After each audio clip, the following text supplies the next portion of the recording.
Então, o Espírito agora sobe, os homens ficam sozinhos, sem o convívio literal do Espírito Santo de Deus aqui na terra.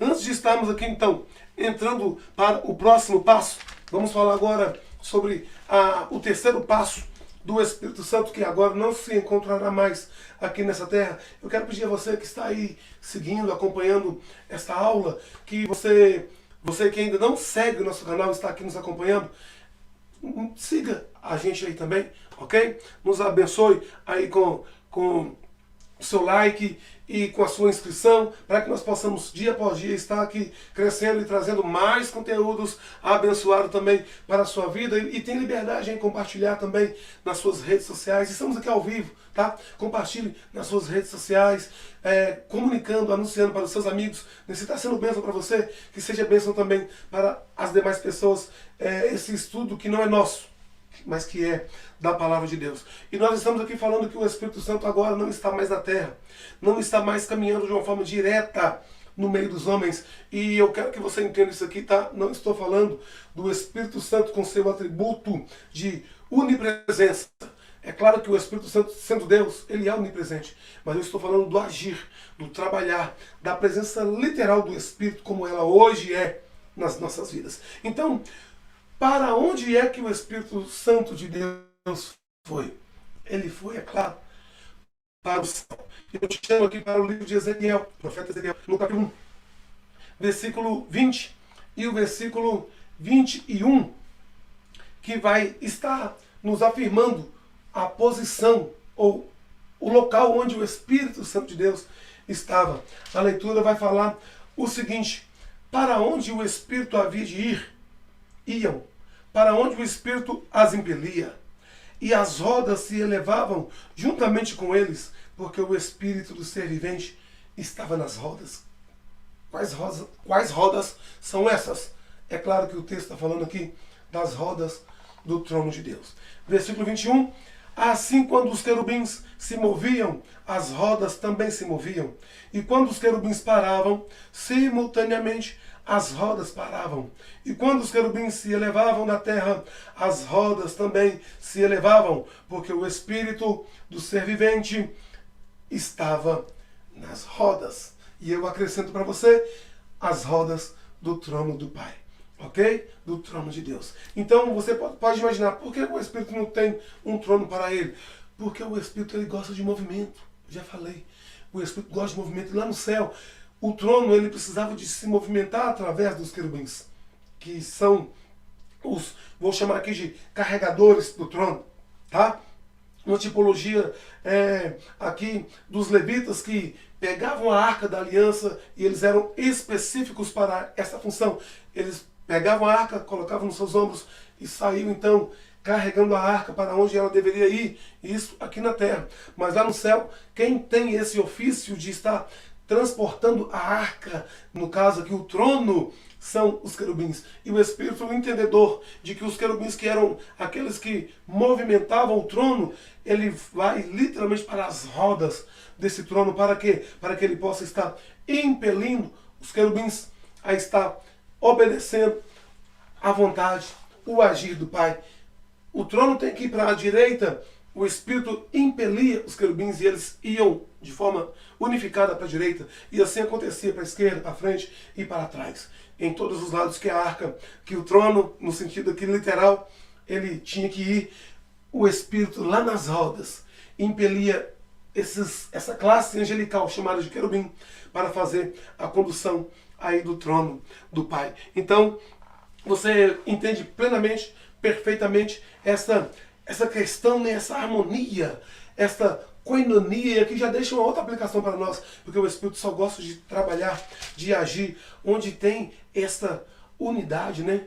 Todos os querubins viravam para o mesmo lado, as rodas do trono viravam para o mesmo lado, para onde o Pai queria que o seu trono andasse. Estou com vontade muito grande aqui de ler a partir do versículo 16, mas eu não vou ler não, porque senão eu vou entrar aqui em outro aspecto, né? Mas está mostrando aqui, a partir do versículo 16 do capítulo 1 de Ezequiel, outras funções, e em especial mostrando aqui essa unificação, essa unidade que nós vamos aprender dentro da ação do Espírito Santo.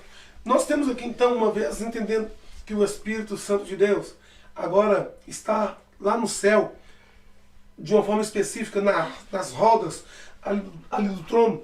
Nós vemos que Deus, ele aqui na terra, ele não para de trabalhar. Né? Deus sempre tem a ideia, o projeto de que em um dado momento da história o homem vai voltar para ele. Mas sem a presença do Espírito isso fica muito mais difícil. O que é que Deus faz então? Deus ele começa a trabalhar em homens no linear da história. Né? Deus vai escolhendo, selecionando, como por exemplo Deus vai lá em Ur dos Caldeus e ele chama Abraão para um ofício, para uma ordenação, para um trabalhar específico. Que trabalhar é esse? Deus queria fazer a formação de uma nação, para que através dessa nação, essa nação ela fosse um espelho para as demais, e através dessa nação os homens voltassem para Deus, uma vez que os homens em si não estavam conseguindo executar este propósito. Então Deus chama Abraão, através de Abraão, Deus forja a nação de Israel. Israel, no processo ali do deserto, Deus ele começa a ver a importância de fazer com que, né, o homem sinta um pouco ali do Espírito Santo dele na vida dele. Nós vamos entender esse aspecto da história como, teologicamente, nós chamamos isso de ação esporádica do Espírito. Ou seja, o Espírito não tem autorização, ele não tem permissão para deixar o céu literal e permanecer dentro do ser humano. Mas ele vai ter uma permissão, uma espécie de um combinado, um contrato. A divindade vai ter isso, tá? E eu falo dessa forma para a sua melhor compreensão. Então, é como que se a divindade reunida fala assim, nós vamos agir sobre a vida de um homem específico. E esse homem vai, através da ação do Espírito Santo na vida dele, ele vai conseguir resolver o problema aqui de uma forma exclusiva da nação de Israel. E nós vamos ver Deus fazer isso na vida de Moisés. Deus usa Moisés para ser libertador de Israel. Moisés é um homem cheio do Espírito Santo. Né? Nós vamos ver Deus tirar porção dessas partículas do Espírito que está sobre Moisés e permitir que 70 homens deguste um pouquinho dessa presença do Espírito Santo na vida também. São 70 homens selecionados por Moisés. Nós vemos que para a construção ali do tabernáculo de Moisés, para as coisas ali que iriam compor, né, ali o culto ali no tabernáculo de Moisés, como por exemplo a própria Arca da Aliança, que nós já mencionamos aqui sobre ela, o candeeiro, algumas coisas que já faziam parte ali dos utensílios usados para o culto ali no tabernáculo de Moisés. Deus vai permitir que 2 homens exclusivos receba a porção do Espírito, seja visitado e sobre eles o Espírito Santo pousa ali. E estou falando aqui de Bezalel e Aholiabe, nome difícil de expressar, né? Mas esses 2 homens são de uma forma exclusiva experimentadores da porção do Espírito que vinha sobre eles. Nós vamos ver mais adiante também Israel agora já formado, né? Deus ali com seu modelo teocrático para ali está governando a nação de Israel. Deus permite que os juízes se levantem em prol, em defesa da nação de Israel. E como que esses homens se manifestavam para que o povo visse que eles eram juízes dados por Deus para estar ali liderando, libertando eles ou livrando de alguns dos seus inimigos? A Bíblia vai falar que o Espírito vinha sobre esses homens, não pousava sobre eles, mas o Espírito vinha, não entrava neles, mas pousava sobre eles. Ou você pode usar o termo repousava sobre eles. E esses homens, usados pelo poder do Espírito Santo, eles iam fazendo com que a necessidade de Deus em prol da nação elas fossem executadas. Estou falando aqui de Sansão, estou falando aqui de Davi, já na questão da monarquia, um pouco mais na frente, mas estou falando aqui de Débora, a irmã Débora.